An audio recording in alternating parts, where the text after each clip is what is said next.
Hello students, कैसे हैं आप सभी। मैग्नेट ब्रेन्स हिंदी मीडियम में मैं लाली वर्मा आप सभी का बहुत बहुत स्वागत करती हूं। साथ ही साथ आशा भी करती हूं कि आप सभी स्वस्थ होंगे। प्रिय विद्यार्थियों, हमने अपनी पाठ्य पुस्तक दिगंत भाग 1, जी हां, कक्षा 11वीं बिहार बोर्ड की ही मैं बात कर रही हूं।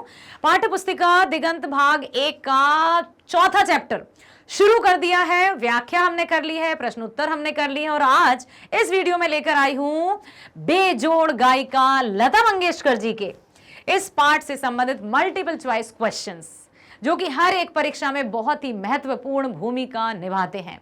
प्रश्न होता है 1, विकल्प होते हैं 4, सही विकल्प चुनना होता है। तो अब चलते हैं पहले प्रश्न की ओर। पहला प्रश्न ये रहा। अब देखते हैं कि कौन सबसे पहले जवाब देगा।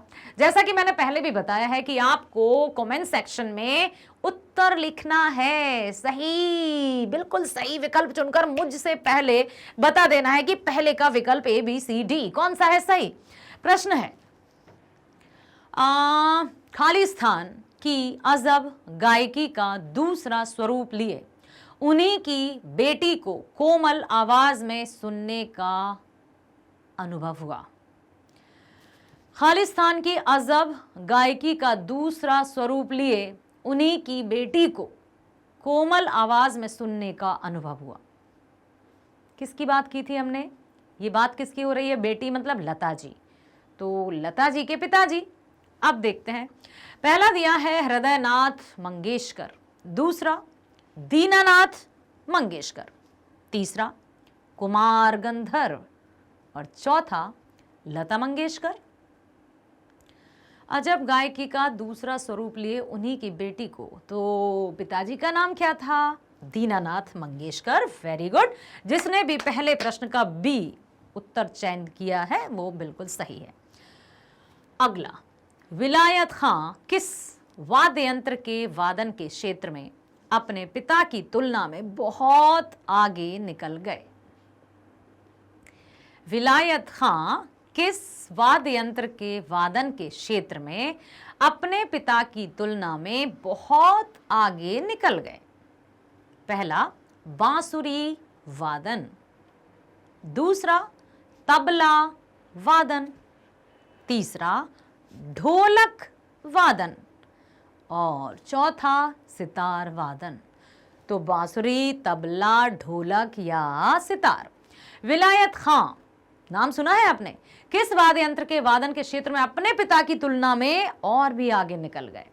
बांसुरी में, तबला, ढोलक या सितार? सितार? नहीं भाई, मैं नहीं बता रही हूं, लेकिन जवाब एकदम सही है। सितार वादन में ही विलायत खां अपने पिताजी से बहुत आगे निकल गए। किस वादन में बेटा? सितार वादन में। ठीक है, चलें आगे। लता के गाने में कौन सा रस विशेष प्रभावशाली रीति से व्यक्त होता है? लता के गाने में कौन सा रस विशेष प्रभावशाली रीति से व्यक्त होता है? पहला दिया है करुण रस, दूसरा दिया है शांत रस, तीसरा दिया है स्वर लिपि और चौथा दिया है नादमय उच्चार। तो लता के गाने में कौन सा रस विशेष प्रभावशाली रीति से व्यक्त होता है?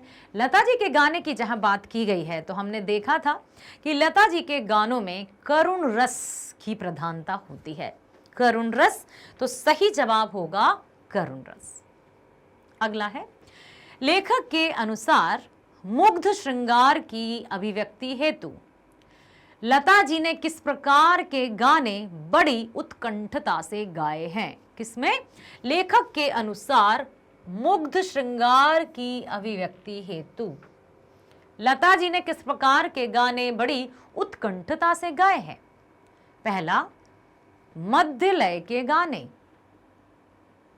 दूसरा द्रुत लय के गाने, तीसरा विलंबित लय के गाने या चौथा मध्य या द्रुत लय के गाने। मध्य लय, मीडियम, द्रुत, तेज, विलंबित, ऐसा, ठीक है, या दोनों? तो यहां पर आ जाएगा कि लता जी ने मध्य या द्रुत लय के गाने बड़ी उत्कंठता के साथ गाए हैं। अगला है, कथन दिया है, आजकल घरों में सुनाई देने वाले बच्चों के गाने में बड़ा अंतर हो गया है। आजकल के नन्हे मुन्ने भी स्वर में गुनगुनाते हैं, कारण लता इस जादू का कारण है। कारण दिया है, देखो बच्चों, ये है कथन, ये है कारण।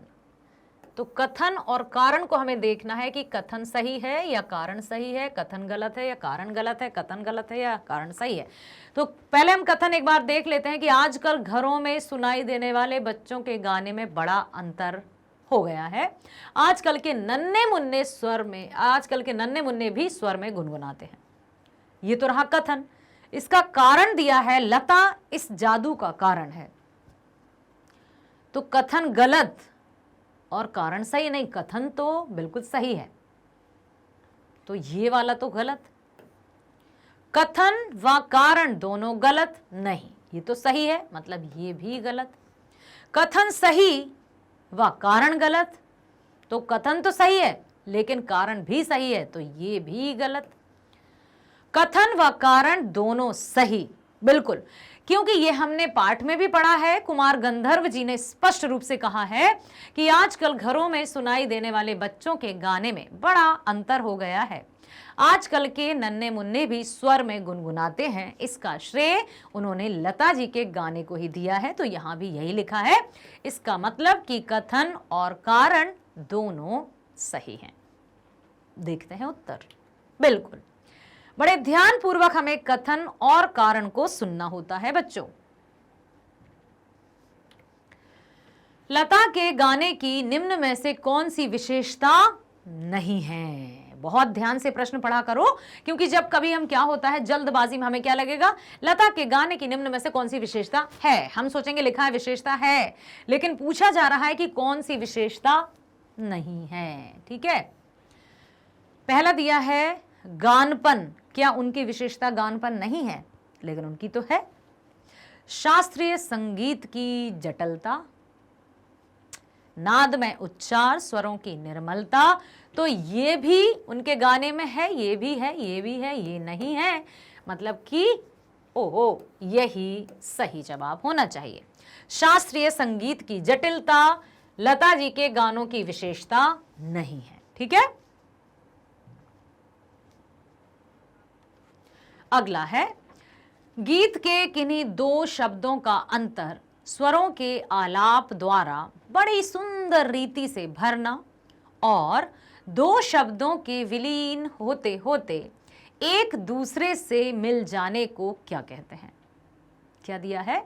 गीत के किन्हीं दो शब्दों का अंतर स्वरों के आलाप द्वारा बड़ी सुंदर रीति से भरना और दो शब्दों के विलीन होते होते एक दूसरे से मिल जाने को क्या कहते हैं?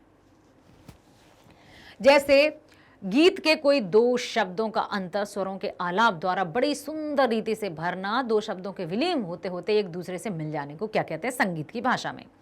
तो विकल्प पहला दिया है स्वरों की निर्मलता कहेंगे क्या उसको, या फिर उसको गानपन कहेंगे, या फिर स्वर लिपि कहेंगे, या नादमय उच्चार कहेंगे। प्रश्न बड़ा ही, मतलब मैं कहूंगी कि ये बहुत महत्वपूर्ण है, इस पर ध्यान दीजिए कि नादमय उच्चार कहेंगे, जबकि नहीं दो शब्दों का जो अंतर है स्वरों के आलाप द्वारा बड़ी सुंदर रीति से भरा गया हो और दो शब्दों के विलीन होते होते एक दूसरे से मिल जाने को कहते हैं नादमय उच्चार। क्योंकि शब्द है, शब्दों का उच्चारण है, नाद ध्वनि भी है, स्वर भी है, इसलिए इसको नादमय उच्चार कहते हैं, याद रखना।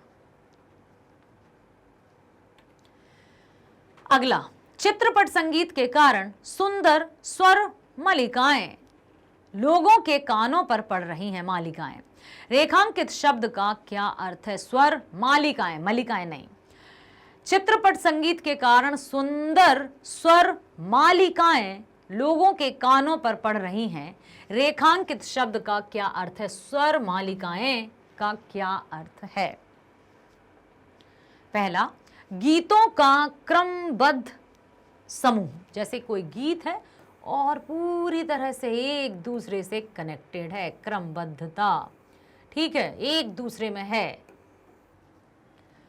तो क्या गीतों का क्रमबद्ध ही है मालिकाएं, या फिर शब्दों का क्रमबद्ध समूह, या स्वरों का क्रमबद्ध समूह, या वर्णों का क्रमबद्ध समूह। वाओ, क्या बात कही है। सारे के सारे हैं तो समूह, लेकिन है किसके? गीतों का क्रमबद्ध समूह है, शब्दों का क्रमबद्ध समूह है, स्वरों का क्रमबद्ध समूह है, या वर्णों का क्रमबद्ध समूह है। क्या है? तो इसमें स्वर मालिकाएं, स्वरों का क्रमबद्ध समूह, क्योंकि यहां बात की जा रही है स्वरों की। ठीक है, इसलिए ये ही इसका सही जवाब होगा। चित्रपट संगीत की लोकप्रियता का क्या प्रभाव लोगों के जीवन पर पड़ रहा है? कौन से संगीत के बारे में पूछ रहे हैं? चित्रपट संगीत, शास्त्रीय संगीत के नहीं पूछा है, चित्रपट संगीत। सुरीलेपन की समझ का बढ़ना, संगीत के विविध प्रकारों से परिचय, स्वरों का क्रमबद्ध समूह, उपरोक्त सभी। सुरीलेपन की समझ का बढ़ना, संगीत के प्रति विविध प्रकारों से परिचय, स्वरों का क्रमबद्ध समूह अर्थात उपरोक्त सभी। चित्रपट संगीत की लोकप्रियता के प्रभाव से ये सभी सही हैं।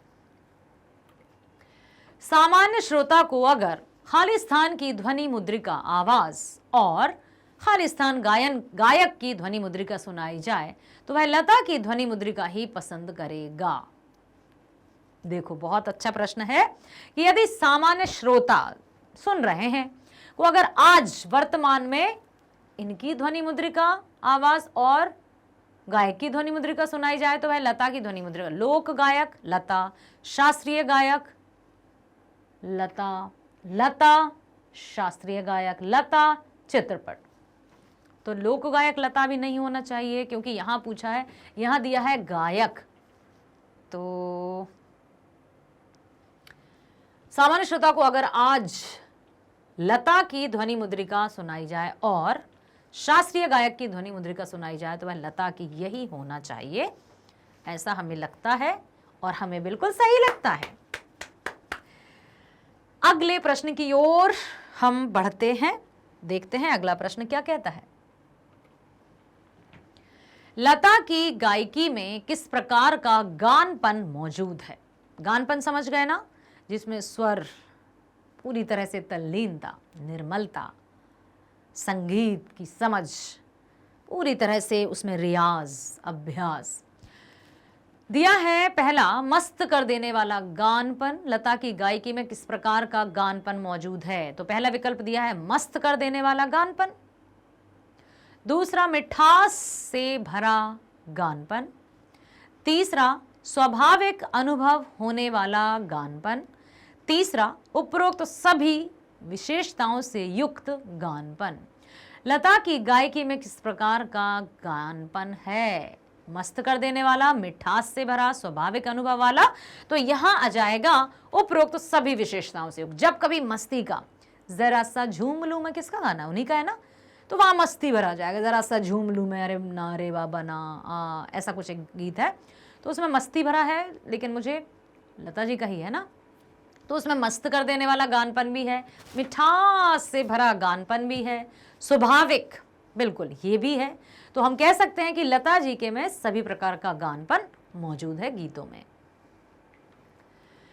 लता के पहले प्रसिद्ध गायिका का चित्रपट संगीत में अपना जमाना था, परंतु लता उससे आगे निकल गई। किससे? किसका जिक्र हुआ है पाठ में? विकल्प दिए हैं। पहला, आशा भोसले। दूसरा, नूरजहां। तीसरा, श्रेया घोषाल। और चौथा, उपरोक्त सभी। तो लता के पहले प्रसिद्ध गायिका बात की जा रही है। लता के पहले की प्रसिद्ध गायिका तो आशा, श्रेया, ये तो सब बाद वाली हैं। मतलब ये नहीं होंगी, ये नहीं होंगी, ये भी नहीं होंगी, ये नहीं है, ये नहीं है, ये भी नहीं, क्योंकि ये तो बाद वाली है। बची कौन? नूरजहां। तो यही है, परंतु लता उनसे भी आगे निकल गई। किनसे? नूरजहां से। ठीक है बच्चों, नूरजहां से। अब हम चलते हैं अगले प्रश्न पर।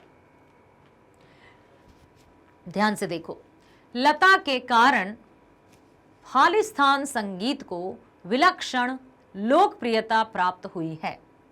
यही नहीं, लोगों का हर स्थान संगीत की ओर देखने का दृष्टिकोण भी एकदम बदला है। तो अब दिया है, लता के कारण चित्रपट संगीत को विलक्षण लोकप्रियता प्राप्त हुई है। यही नहीं, लोगों का शास्त्रीय संगीत की ओर देखने का दृष्टिकोण भी बदला है। बिल्कुल यही लग रहा है, पहला ही लग रहा है। देखते हैं आगे। लोकगीत संगीत, शास्त्रीय संगीत, शास्त्रीय संगीत, चित्रपट संगीत, चित्रपट संगीत, लोक संगीत। No no no. तो पहला ही इसका सही जवाब होगा कि लता के कारण चित्रपट संगीत को विलक्षण लोकप्रियता प्राप्त हुई है, प्रसिद्धि प्राप्त हुई है। और सिर्फ यही नहीं, शास्त्रीय संगीत की ओर देखने का दृष्टिकोण भी एकदम बदल गया है, लोगों का नजरिया। अगला है, उस बीमारी में एक दिन मैंने सहज ही रेडियो लगाया और अचानक एक अद्वितीय स्वर मेरे कानों में पड़ा। स्वर सुनते ही मैंने अनुभव किया कि यह स्वर कुछ विशेष है, रोज का नहीं है। उपरोक्त कथन किसका है? पहला दिया है विलायत खां का, दूसरा दिया है नूरजहां का, तीसरा दिया है कुमार गंधर्व का, या फिर चौथा लता मंगेशकर का। तो बेजोड़ गायिका लता मंगेशकर किसके द्वारा रचित है? कुमार गंधर्व जी द्वारा। तो ये कथन भी कुमार गंधर्व जी का ही है। ठीक है, चलो भाई, तो अब इतना तो पता है ना, क्योंकि पाठ की शुरुआत ही इसी कथन से हुई थी। उस बीमारी में एक दिन मैंने सहज ही रेडियो लगाया और अचानक एक अद्वितीय स्वर मेरे कानों में पड़ा। स्वर सुनते ही मैंने अनुभव किया कि यह स्वर कुछ विशेष है, रोज का नहीं है। पाठ को ध्यान से पढ़ा होगा और बहुत जो बिल्कुल सबसे पहला वीडियो था व्याख्या का, वो आपने देखा है, तो इसमें किसी भी तरह के कंफ्यूजन की कोई गुंजाइश नहीं है। चलते हैं अगले प्रश्न की ओर। प्रस्तुत लेख किस गायिका के संबंध में है? किसके स्वर को लेखक ने विशेष बताया है? अब आप सोच रहे होंगे मैडम इतने सारे ऑप्शंस देने की क्या आवश्यकता है, फिर भी विकल्प हम पढ़ लेते हैं। पहला दिया है आशा भोसले के स्वर को, दूसरा लता मंगेशकर के स्वर को, तीसरा नूरजहां के स्वर को, या चौथा श्रेया घोषाल के स्वर को। तो यहां दिया है स्वर है लता मंगेशकर का। बहुत बहुत धन्यवाद आपका, जो आपने बहुत ध्यानपूर्वक सुना। तो मेरे प्यारे विद्यार्थियों, आपको मैग्नेट ब्रेन्स पर मेरे साथ, जी हाँ, आपकी हिंदी शिक्षिका लाली वर्मा मैडम के साथ बने रहना है मैग्नेट ब्रेन्स हिंदी मीडियम पर। और हम इसी तरह से हर एक पार्ट को 4 भागों में विभाजित करने वाले हैं। सबसे पहले व्याख्या, फिर प्रश्न उत्तर, मल्टीपल चॉइस क्वेश्चन और कंप्लीट चैप्टर रिवीजन। तो मिलते हैं अगले वीडियो में इसी पार्ट के कंप्लीट चैप्टर रिवीजन के साथ। तब तक के लिए नमस्कार।